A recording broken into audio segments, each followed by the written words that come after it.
When you picture yourself finally mastering a new language, the fantasy is usually pretty grand, right? Oh, absolutely. It's always the big moment. Yeah, like you might imagine delivering this flawless business pitch, or, I don't know, arguing a complex philosophical point, or maybe just reading a really dense classic novel in its original text. Right. We all carry this expectation that fluency means possessing this like high level academic vocabulary. Exactly. But the reality of language acquisition is actually much more grounded. Mm. It isn't about memorizing a dictionary. Hmm. True fluency, I mean, real confidence, is about being able to talk about the toast you ate this morning without breaking a sweat. It really is. We definitely tend to focus on the destination, on those high stakes moments. But language lives in the mundane. In the everyday stuff. Exactly. It lives in those tiny, repetitive, everyday interactions. If you look at the mechanics of human communication, someone who can confidently navigate a simple morning routine, well, they hold the foundational keys to start navigating the entire world. So, today we are dissecting a really fascinating source. It's a beginner-friendly English learning guide that uses morning routines to teach, well, vocabulary, grammar, and social interaction. It's a great approach. It is. And our mission in this deep dive is to extract the core building blocks of natural English dialogue from this text. And we're going to do something a little special today. Yeah, since we're keeping those of you learning English in mind, we're going to keep the pace comfortable. Right. The language will be accessible, but we are diving deep into the underlying psychology, the memory mechanics, and the sociolinguistics of how these simple words actually work. We're basically going to decode the invisible rules of conversation. I love that because looking at how an introductory guide structures its lessons, it reveals so much about how the human brain actually acquires information. Right. Before a learner steps out into the world to, say, negotiate a contract, they have to build a foundation at home. Describing daily, repetitive habits provides the absolute best environment for that neurological mapping. I used to think of basic vocabulary like building a house, laying down bricks one by one. Sure, that's a classic metaphor. Yeah, but looking through our source material, that metaphor feels a bit too, I don't know, static.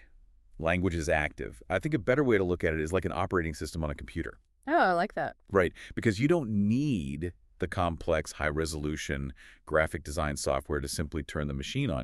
You just need the basic code to run the boot sequence. That makes perfect sense. And in English conversation, that boot sequence is your simple food and drink vocabulary. Words like toast, eggs, cereal, and oatmeal. That operating system analogy works perfectly because, well, an OS runs in the background continuously, and that is exactly the function of the present tense.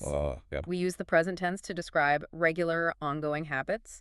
So the fundamental query every learner has to process is, what do you usually eat for breakfast? Right, and that word usually is key. Exactly. Usually triggers the habitual response. It sets the baseline. And the answers, I mean, they seem incredibly straightforward. I usually eat toast and eggs, or I usually eat cereal with milk. Very simple. But reading through the guide, I realized that even with this basic boot sequence vocabulary, a learner can immediately start conveying much deeper internal states. Oh, absolutely. Take the difference between eating oatmeal versus cereal. Right. So the guide introduces a highly functional descriptive phrase here, which is keeps me full. Keeps me full, yeah. When a learner says, I usually eat oatmeal because it keeps me full, they are no longer just identifying an object. They're doing so much more. Exactly. They're communicating a physiological reality. They're saying they won't feel hungry quickly. Cereal might give a quick energy spike, but it won't sustain them. And the guide also introduces the alternative, like choosing not to eat at all. They use the phrase, skip breakfast. Which is such a common habit. It is. But the guide doesn't just teach the phrase, it links the action to a consequence. Like, when I skip breakfast, I cannot focus. That's a huge step. It really is. That phrase, cannot focus, is such a massive leap for a beginner. We go from pointing at a bowl of food to actually articulating mental clarity and cognitive capacity. Yeah, it gives the learner immediate agency over their environment. And the same mechanism applies to the simple descriptive adjectives the guide highlights. Like what? Like comparing a light breakfast, say, just yogurt and fruit, to a heavy breakfast of eggs, bacon, and pancakes. Or classifying a meal as healthy versus fast. Oh, I see. And the modifiers for morning drinks follow that same logic too, right? The prepositions with and without. Exactly. Like coffee with milk or tea without sugar. They seem like these tiny almost insignificant words, but they act as toggles. They give you control over exactly what enters your body. They're essential. But I have a broader question about the source material's entire approach. Okay, what's that? I would assume the absolute first thing you'd want to learn in a new language is like emergency vocabulary. Oh, like survival phrases? Yeah, how to navigate an airport or how to find a hospital or ask for the police. Why is a curriculum based on oatmeal and coffee neurologically better for a beginner than an emergency survival guide? That's a really good question. It comes down to how the brain retains and retrieves information. Specifically, it's the difference between declarative memory and procedural memory. Okay, break that down for us. So, if you try to learn abstract or high-stress concepts first, like hospital vocabulary, your brain has nothing familiar to anchor those words to. You are relying entirely on rote memorization. Just staring at flashcards. Exactly, just forcing it in there. But morning routines, they are deeply physical and highly repetitive. Every single day you wake up, you smell the coffee, you feel the heat of the toast, you go through the motions. Right, it's muscle memory almost. Yes, by anchoring new English words to these sensory repetitive daily actions, the language maps directly onto your physical reality. The retention rate skyrockets because you are essentially living the vocabulary every morning. Okay, wow. So you're literally running the boot sequence daily. So the internal system is up and running. We can articulate our habits at home using the present tense, but eventually you have to connect to the outside network, right? You have to leave the house. You do. You have to talk to other people. And the source guide shifts the focus here from describing habits to actively conducting transactions in cafes and hotels. Which is where transactional English introduces an entirely new layer of complexity. You are no longer just retrieving words from your own memory. You are navigating the cultural expectations of another human being. Let's look at the cafe scenario. You walk up to a counter, and the barista hits you with a fast, standardized question. What can I get for you? Classic. And the guide strongly warns against using the most basic logical combination of words which is, I want coffee. Right, they really steer you away from that. Instead, it pushes the learner to use alternative structures, like, I'd like a coffee, please, or can I have a breakfast sandwich, or I'll have orange juice. Because grammatically, I want coffee is flawless. The subject, verb, and object are all perfectly aligned. It's as simple as it gets. Yes. But the issue is sociolinguistic. To a native English speaker, I want sounds demanding, blunt, and potentially rude in a casual transaction. See, I want to push back on that a little bit. Okay, go ahead. If I am in a busy cafe in downtown Manhattan at like 8 a.m., there's a line out the door, and the espresso machine is just screaming in the background. I can picture it. Right. Efficiency is literally the only thing that matters. Why would I want be considered harsh? If I literally desire the coffee, why do I have to construct this hypothetical conditional phrase like, I would like just to place an order? Isn't speed more polite than extra words? That's a fair point, and speed is valued, but not at the expense of what sociologists call social grease. Social grease. Yeah. In English-speaking cultures, softening a request is the primary marker of a concept called negative face. It's basically the desire not to be imposed upon. Okay, so not wanting to be bossed around. Exactly. When you say, I want, you are stating a demand that imposes your will directly on the worker. But when you say, I would like, or can I have, you are grammatically framing the request as a hypothetical desire or a question of ability. Oh, I see. It creates an illusion of choice. It does. It signals that you recognize the barista as an autonomous person, not just a coffee vending machine. Social grease. That's fascinating.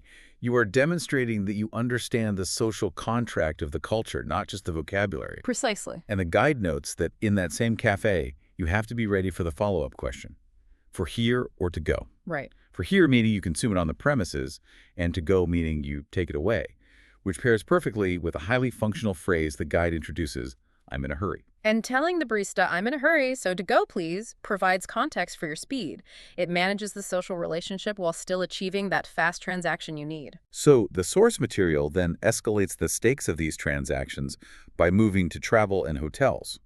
Because ordering coffee is relatively low stakes, but when you are traveling, miscommunication costs money and time. It really does. It can ruin a morning. The guide outlines 3 critical questions for a hotel stay. First, is breakfast included?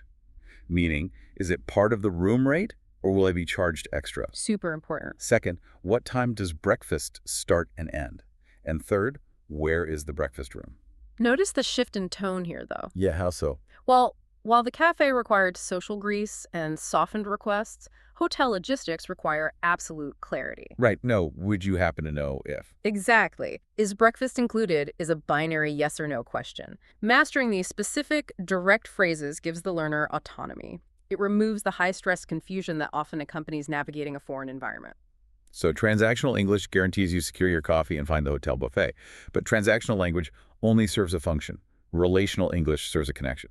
That's a great way to put it. And the guide makes a distinct pivot here, moving from purchasing food to having casual conversations about food with colleagues or friends. And to achieve that relational connection, the curriculum forces a structural leap. The learner has to abandon the safety of the present tense habit and step into the past tense to discuss specific events. Right. We move from what do you usually eat to what did you eat this morning? Yeah. And this introduces the hurdle of English irregular verbs. The clean, simple verbs change completely. Eat becomes ate. Drink becomes drank. Wake up becomes woke up. It's a notoriously frustrating part of learning English. Let me play devil's advocate for a second for the learners listening. Okay. Memorizing irregular verbs is so annoying. Mhm. If I am a beginner, why can't I just use the basic present tense verb and add a time marker at the end? Like what? Like if I say, I eat oatmeal yesterday, Mm. the native speaker knows exactly what I mean because the word yesterday provides all the necessary context. Why force the memorization of ate? You are highlighting a very, very common learner strategy there. And you were right. The native speaker will understand the core message. So why not just do it? Well, think about the cognitive load on the listener. When a native speaker hears, I eat oatmeal yesterday, their brain encounters a structural contradiction. A contradiction. Yeah. The verb says now, but the time marker says past. So the native speaker's brain has to do a tiny subconscious calculation to correct the grammar in real time. Ah, it creates a micro stutter in the communication. Yes, exactly. It creates friction. If your only goal is survival, just getting the basic information across, that friction doesn't really matter. But the goal here is human connection. Exactly. By mastering the simple past tense for these high-frequency verbs, you clear the static off the channel. You allow the listener to stop computing how you were speaking and start focusing entirely on what you were saying. That makes so much sense. That lack of friction is what unlocks true storytelling. The past tense is the operating system for narrative. I love that. And part of sharing a narrative is expressing physical and emotional states. The guide emphasizes simple statements of being, like, I'm hungry, I'm thirsty, or I'm full. And beyond just stating physical needs, relational English demands that you express preferences. You have to reveal your tastes. The phrase the guide highlights is prefer to. Like, I prefer coffee to tea. You are signaling that you like coffee more. Right. It's a fantastic tool because it instantly injects your personality into the dialogue. It also introduces contrast, which is essentially the engine of an interesting conversation. How do you mean? Well, if you state, I prefer toast to cereal, you are taking a mild stance. It invites the other person to agree, disagree, or, playfully argue with you. The guide also tackles the negative side of preferences, expressing dislikes. But it doesn't just teach the word bad. It focuses on the specific use of the word to, combined with adjectives. Right, the word to. This cereal is too sweet. This coffee is too hot. This milk is too cold. The mechanics of the word to are actually fascinating here. To implies an excess of a quality that crosses a boundary into unpleasantness. Okay. Saying, I don't like this coffee, just sort of shuts down the conversation. It's a dead end. Yeah, what do you even say to that? Okay. Right. But saying, this coffee is too hot gives a specific mechanical reason for your dislike. It offers the listener a piece of information they can respond to, perhaps by offering ice or suggesting you, wait a minute. So we've established the foundational boot sequence. We've navigated the social grease of transactions, and we've unlocked the past tense for storytelling. We've covered a lot. We have. The final section of our source material deals with polishing the language. It focuses on smoothing out the common errors that immediately mark someone as a beginner. This is a great section. But the guide doesn't just list the mistakes. Looking closely at them reveals the logic of why learners make them in the first place. Because often what we call a mistake is actually just a learner perfectly executing the rules of their native language, just using English vocabulary. Yes. Let's look at the first major hurdle. Prepositions of location. Beginners frequently say, I eat breakfast in home. Ah, yes. The correct phrase is at home. Why does in home feel so logical to a learner? Because many languages conceptualize a home as a physical container. You are physically inside the walls of the house, so in makes spatial sense. That makes total sense. But English conceptualizes home less as a physical container and more as a point on a map or a state of being. You are at that location. Okay, and we see the same spatial confusion with time. Beginners often say, I drink coffee on morning. But the correct phrasing is, in the morning. Here, the spatial metaphor flips. English treats the morning, the afternoon, and the evening as temporal containers. You exist inside the duration of the morning, hence in. Right. But we treat specific days as surfaces. You do something on Monday, it is highly idiosyncratic. It really is. Okay, here is my favorite error from the guide, because the logic behind it is just beautiful. Oh, I think I know which one you mean. Beginners often say, I am hungry breakfast. And the guide corrects this to, I am hungry, or I want breakfast. Yeah. Why do they smash the state of being and the object together like that? This is a classic example of native language interference, particularly from Romance languages. Interesting. Yeah, in languages like Spanish or French, hunger isn't an adjective describing your state of being. It is a noun that you possess. You literally have hunger. Right. Tengo hambre. Exactly. So a learner's brain is linking the possession of hunger directly to the object that will satisfy it. But English separates them. You embody the physical state, I am hungry, and you separately desire the object, I want breakfast. The guide points out an enthusiasm error, too. Learners love to say, I very like coffee. That's a big one. The correction is, I really like coffee, or I like coffee very much. Why is very, wrong? The mechanics of adverb placement are strict in English. Very modifies adjectives, like very hot or very cold, but it cannot directly modify a verb like. Got it. You have to swap it for really or push the modifier to the absolute end of the sentence, like very much. And finally, a highly common verb mix-up.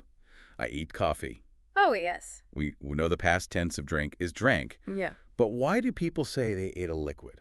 In several languages, particularly some Asian languages, the verb used for consuming medicine, soup, or sometimes any kind of sustenance translates closest to the English word eat. Oh, so they just use one broad verb. Exactly. They are applying a broad spectrum consumption verb, whereas English demands a strict division between chewing solids and swallowing liquids. Understanding the logic behind these mistakes really removes the shame of making them, I think. Absolutely. It reframes them as logical steps in learning. But the guide offers one final, really powerful insight.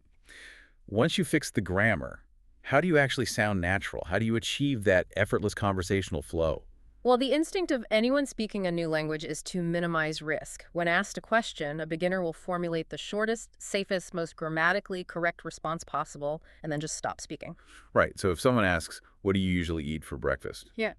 The safe answer is, I usually eat eggs. It is perfect. It is accurate, but it kills the conversation. It completely shuts it down. The guide's ultimate secret is a formula. Short answer plus one detail. You deliver the safe answer, and then you attach a single piece of supplementary information. Like, I usually eat eggs. I also drink coffee with milk. That structural addition fundamentally changes the dynamic of the interaction. I picture it like building a conversational bridge. I like that. If you just say, I usually eat eggs, Mm-hmm. you leave the other person standing on their side of the river. They have to do all the heavy lifting to come up with another question to keep the interaction alive. It's exhausting for them. It is. But when you add, I also drink coffee with milk, you are throwing a rope across the gap. You give them something to grab onto. Now they can say, oh, do you make your coffee at home or buy it? You are extending an invitation. Another great example from the text. Do you drink coffee or tea? The defensive answer is, I drink coffee. Safe, but boring. Right. The bridge-building answer is, I usually drink coffee in the morning, but sometimes I drink tea on weekends. Oh, that's good. You've just offered them the concept of weekends to explore. You relieve the pressure of having to construct massive, complex paragraphs by simply linking two small ideas together. We have journeyed all the way from booting up the vocabulary operating system to building bridges. We started by mapping simple nouns and habits to procedural memory. Yes, we did. We navigated the subtle social grease of cafes and the high-stakes clarity of hotel transactions. We tackled the cognitive friction of past tense storytelling and explored how expressing a preference or a specific dislike opens up dialogue. Or we covered a lot of ground. And finally, we decoded the hidden spatial and cultural logic behind common mistakes, learning that natural flow is really just a short answer paired with a single inviting detail. Analyzing a beginner's guide like this, I think it strips away the intimidation of language learning. It proves that fluency isn't about deploying the most obscure words. It is about understanding the psychological and social mechanisms behind the simplest interactions. So I want to leave you with a final thought to mull over today. Take a mental step back and look at your own morning routine tomorrow. Oh, this is a fun exercise. Look at what you eat, the speed at which you consume it, the way you interact with the person handing you your coffee. If you had to explain that exact sequence of events to a complete stranger from another country using only the foundational, beginner-level English we decoded today, what hidden complexities of your own culture, your stress levels, or your lifestyle do you think you would accidentally reveal? That's a great question.